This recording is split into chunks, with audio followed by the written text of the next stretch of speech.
नमस्कार। आज हम इस ई व्याख्यान में 1917 ईस्वी की बोल्शेविक क्रांति के बारे में अध्ययन करेंगे। प्रत्येक क्रांति अपनी प्रकृति, विस्तार एवं उद्देश्यों में अन्य क्रांतियों से भिन्न होती है। जहां अमेरिका की क्रांति उपनिवेशवाद की चुनौती थी, वहीं फ्रांस की राज्य क्रांति के कारण लोकतंत्र, राष्ट्रीयता और सामाजिक न्याय के सिद्धांतों की विजय हुई थी। 1789 ईस्वी में जिन सिद्धांतों को क्रांतिकारी और उग्र माना जाता था, आज वे सर्वसम्मत तथ्य हो गए हैं। फ्रांस से जो विचारों की लहर प्रवाहित हुई थी, वह आज विश्वव्यापी हो गई है। इसी प्रकार 1917 ईस्वी में रूस में जो राज्य क्रांति हुई, उसने सम्राट के एक तंत्रीय स्वेच्छाचारी शासन का अंत करके लोकतंत्र की स्थापना का ही प्रयत्न नहीं किया, अपितु सामाजिक, आर्थिक और व्यवसायिक क्षेत्रों में भी कुलीनों, पूंजीपतियों और जमींदारों की शक्ति का अंत करके सर्वसाधारण मजदूर और किसान जनता की सत्ता भी स्थापित की थी। इससे समाजवाद की विचारधारा को संसार में पहली बार मूर्त रूप मिला। रूस की राज्य क्रांति 20वीं शताब्दी के इतिहास की सबसे महत्वपूर्ण घटना थी। इस घटना के पूर्व में भी 18वीं और 19वीं शताब्दी में अमेरिका और फ्रांस में क्रांतियां हुई थी, किंतु रूस की क्रांति का अपना अलग ही महत्व है। तो आइए इस क्रांति के कारणों के बारे में हम अध्ययन करते हैं। सबसे पहले आता है जारशाही की निरंकुशता। रूस के सम्राट अत्यंत निरंकुश थे। वे अपने को किसी के प्रति उत्तरदायी नहीं समझते थे। वे इवान चतुर्थ, जो कि 1530 से 1584 ईस्वी के मध्य रूस के जार थे, उनके सिद्धांतों पर आचरण किया करते थे। इवान ने घोषणा की थी कि जार रूस का एकाधिपति हैं। इसी प्रकार पीटर महान का कहना था कि जार दुनिया में किसी के प्रति उत्तरदायी नहीं है। इतनी ही स्वेच्छाचारिणी कैथरीन महान हुई, जो कि 1762 से 1786 ईस्वी तक इन्होंने शासन किया। इससे स्पष्ट है कि स्वेच्छाचारिता ही रूसी जार का एकमात्र उद्देश्य था। जार अलेक्जेंडर प्रथम ने कुछ उदारता की नीति अपनाने का प्रयत्न किया था, किंतु पोलैंड के विद्रोह एवं अन्य बाह्य प्रभावों के कारण उसने पुनः प्रतिक्रियावादी नीति अपना ली।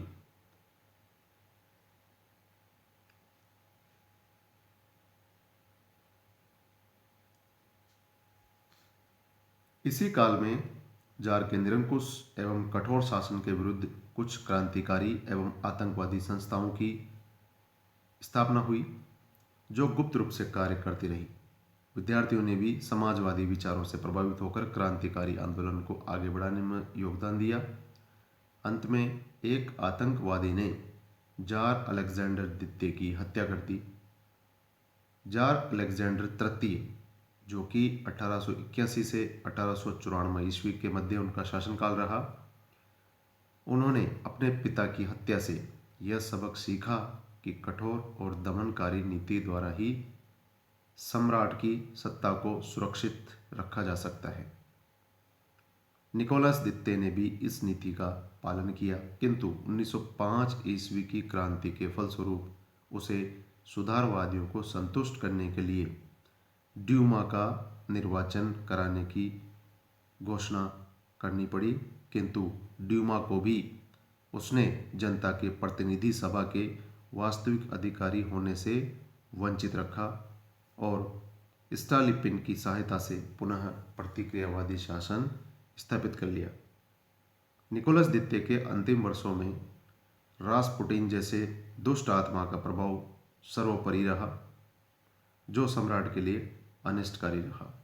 उस तथाकथित पवित्र साधु के प्रति जारीना की अंतःभक्ति के कारण शासन के प्रत्येक कार्य में रासपुटिन का हस्तक्षेप होने लगा यही कारण था कि 1916 ईस्वी में विरोधियों ने रासपुटिन, जिसे कि पवित्र साधु कहा जाता था, उसकी हत्या कर दी। 19वीं शताब्दी के मध्य तक यूरोप के प्रमुख देशों में उत्तरदायित्वपूर्ण शासन की स्थापना हो चुकी थी, किंतु रूस में नागरिकों के कोई अधिकार नहीं थे। वहाँ शासन का विरोध करने वालों को कठोर से कठोर दंड दिया जाता था।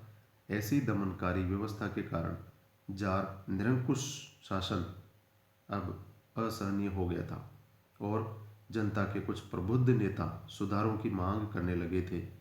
जैसे जैसे जारशाही के अत्याचार बढ़ते गए, वैसे वैसे उसके प्रति जनता का असंतोष एवं विरोध भी बढ़ता जा रहा था। तो इस प्रकार से इस क्रांति का जो मुख्य कारण रहा, वह यहाँ के जो शासनकर्ता थे, जार, उनकी निरंकुशता के कारण सारी जनता यहाँ की त्रस्त थी और उन्होंने विद्रोह का रास्ता अपनाया। दूसरा जो मुख्य कारण है 1905 ईस्वी की क्रांति तथा ड्यूमा, जो वहाँ की प्रतिनिधि संस्था थी, उसके प्रभाव को कुचलने का प्रभाव। वर्ष 1904-05 ईस्वी में रूस जापान युद्ध हुआ। इस युद्ध में रूस की छोटे से जापान के हाथों पराजय हुई। पहले क्रीमिया और अब रूस जापान युद्ध में पराजय के कारण सरकार की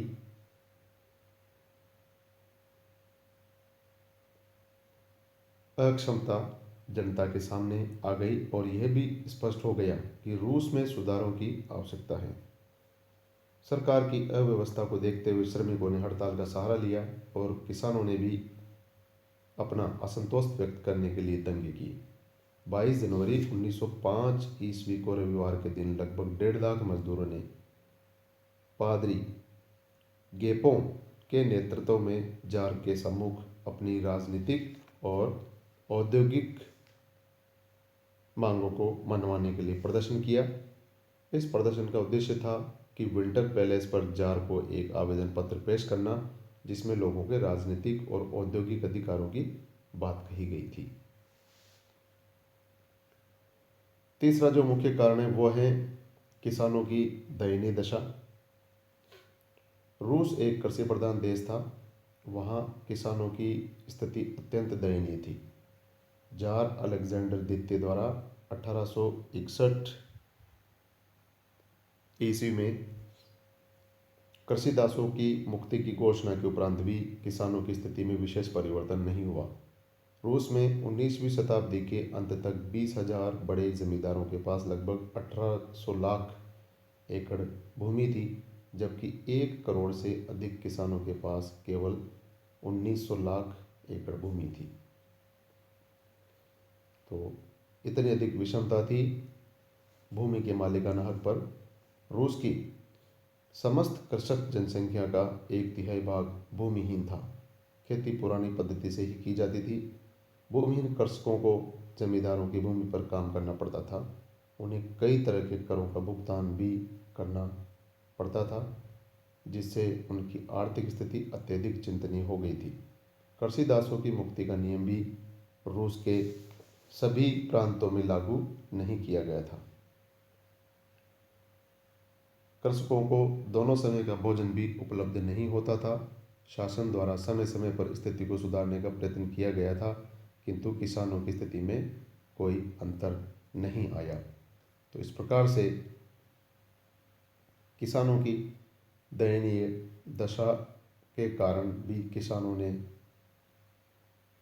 विद्रोह किया और उनका विद्रोह करना अवश्यंभावी हो चुका था, जिन परिस्थितियों में किसानों पर अत्याचार और अन्याय हो रहा था। आगे जो मुख्य कारण है वो है श्रमिकों का असंतोष।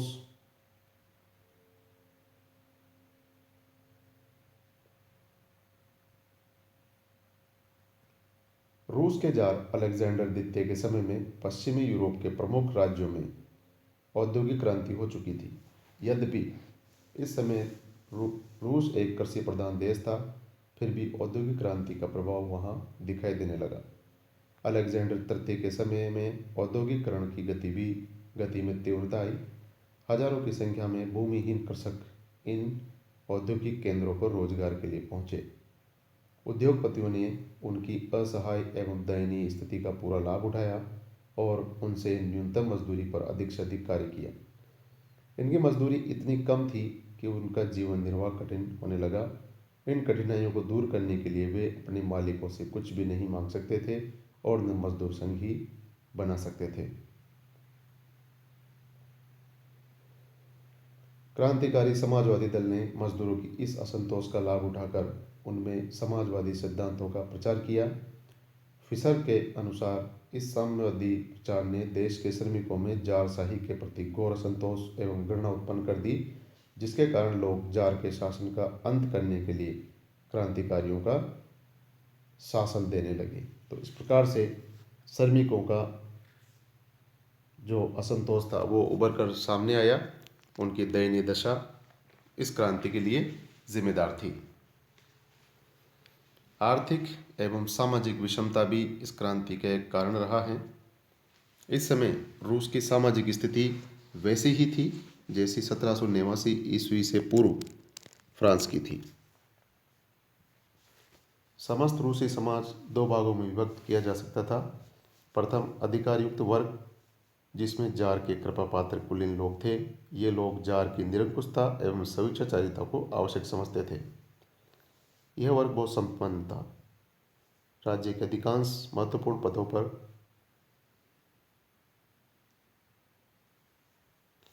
तथा अधिकांश भूमि पर इन्होंने अधिकार कर रखा था।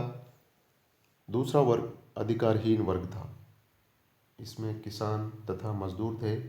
इनकी आर्थिक स्थिति अत्यधिक दयनीय थी। इनको कुलीन वर्ग के अत्याचारों को भी सहना पड़ता था। दास प्रथा की समाप्ति पर भी इस वर्ग की स्थिति में कोई सुधार नहीं हुआ था।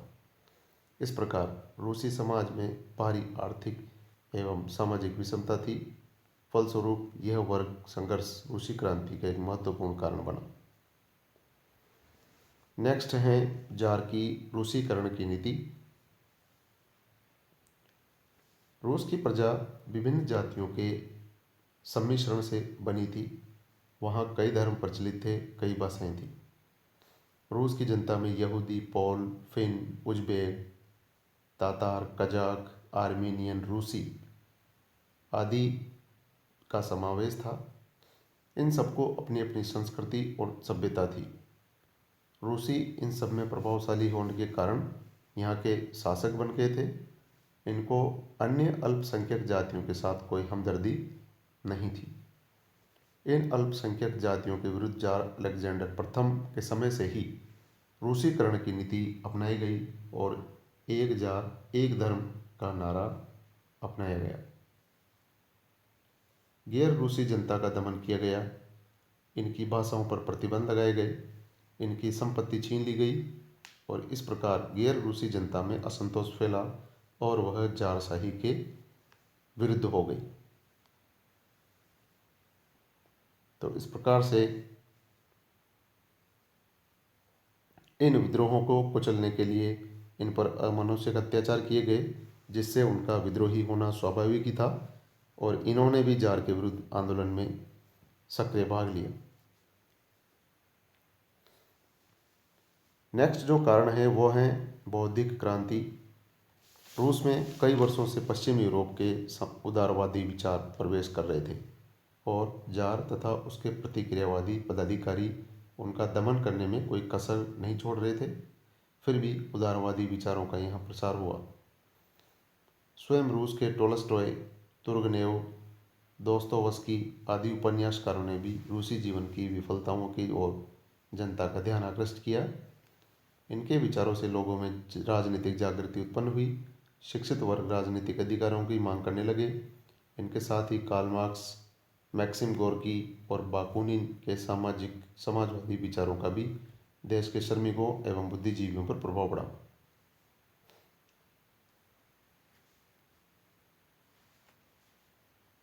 तो इस प्रकार से इस बौद्धिक क्रांति के कारण भी रूसी क्रांति को बल मिला। नेक्स्ट आता है रूस में समाजवाद का प्रसार। पश्चिमी यूरोप के देशों में हुई औद्योगिक क्रांति का प्रभाव रूस पर भी पड़ना स्वाभाविक था। रूस में औद्योगिक क्रांति का आरंभ 19वीं शताब्दी के अंतिम वर्षों में हुआ था। वहाँ औद्योगिक देशों की तरह श्रमिक आंदोलन की भावना का प्रसार हुआ। यहाँ किसानों ने अपनी दयनीय स्थिति में सुधार के लिए भी विद्रोह किया।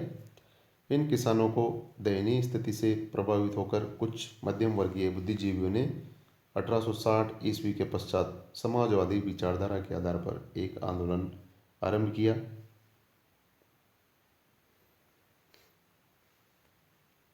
तो इस प्रकार से रूस में समाजवाद के प्रसार के कारण भी रूसी क्रांति को या बाल्शेविक क्रांति को बल मिला। नेक्स्ट है जार निकोलस द्वितीय का व्यक्तित्व एवं भ्रष्ट शासन। फिशर के अनुसार रूस का जार निकोलस द्वितीय बड़ा ही अंधविश्वासी और अयोग्य था। वह दुर्बल और हठी स्वभाव का मंदबुद्धि व्यक्ति था, जिसमें घटनाओं के महत्व और व्यक्तियों के चरित्र को समझने की शक्ति नहीं थी। उस पर महारानी अलेक्जेंड्रा का विशेष प्रभाव था। वह स्वेच्छाचारी शासन की पक्षपाती थी। जारीना रासपुटिन नामक साधु के हाथ की कठपुतली वह बनी हुई थी। रासपुटिन ने अपने व्यापक प्रभाव का लाभ उठाकर प्रशासन में हस्तक्षेप शुरू कर दिया। उच्च पदाधिकारियों की नियुक्ति एवं उनको पद से हटाने का अधिकार रासपुटिन के हाथ में केंद्रित हो गया था।